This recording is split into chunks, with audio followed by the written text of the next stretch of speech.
Hop, o'rgatgan narsam yana qaytaraman. Nima deganda sertifikatda o'tkazilib tushgan, DTNda ham o'tkazilib tushgan, har yil tushib keladi bu. Ya'ni 8-sinfdan savol tushsa, yo qonalishdan tushadi, yo buyrakdan tushsa, mashinadan tushadi. Hech qachon sendan tirnoqni, ter bezlarini, boshqa so'ramaydi. DTNda so'ramagan, to'g'risi gap. Buni do'ni so'ramaganmiz, nimaga biz o'qitamiz? Chunki o'shani bilmasang, bu yerdagi ma'lumotlarni tushunmaysiz. Tushuntira oldimmi? Bugun tushunmasa, ertaga tushib qolishi mumkin. Lekin mana bu mavzu tushmasa 8-sinf kitob xafa bo'lib qoladi. Tushuntira oldimmi? Men bu mavzu eng qiyin mavzu. Attestatsiyada ham, milliy sertifikatda ham, tushunasizlarmi? DTM imtihonlarida ham yoki boshqa joyda biologiyadan topshiriladigan, masalan, al-Xorazm yoki hokazo imtihonlarda ham mana shu mavzu aniq tushadi. Tushgani uchun qiynalasan odam. O'shaning uchun jadval sifatida o'rgatib qo'ydim. Jadval tuzish tushuntirib qo'yaman. Mana boshqatdan jadvalning mohiyatini tushuntirmayman. Tuzish tushuntirib qo'yaman. Jadval tuzishda doimiy eslab ol. Birinchida simpatik, parasimpatik, adigi, trioksin ketma-ketlik turishi kerak.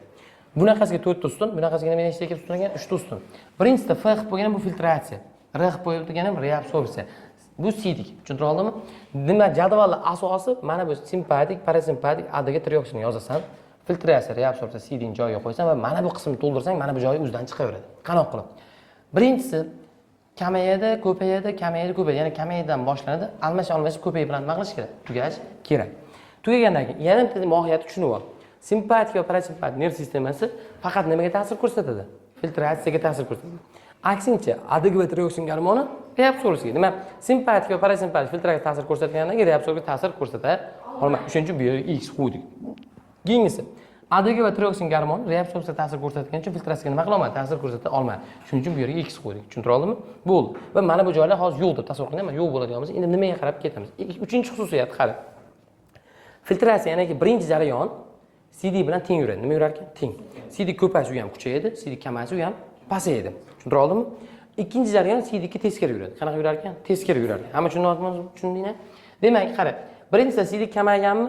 Filtratsiya nima qilish kerak? Pasayish kerak. Ikkinchisi CD ko'paygan, filtratsiya kuchayish kerak. Bu yerga yozmaymiz. X ketdi. Keyingisi CD kamaygan, mana teskari yuradi-ku. Ya'ni haligi past bo'lsa baland yoz deganda gapda. Nima bu yerda kam degan past deganimi?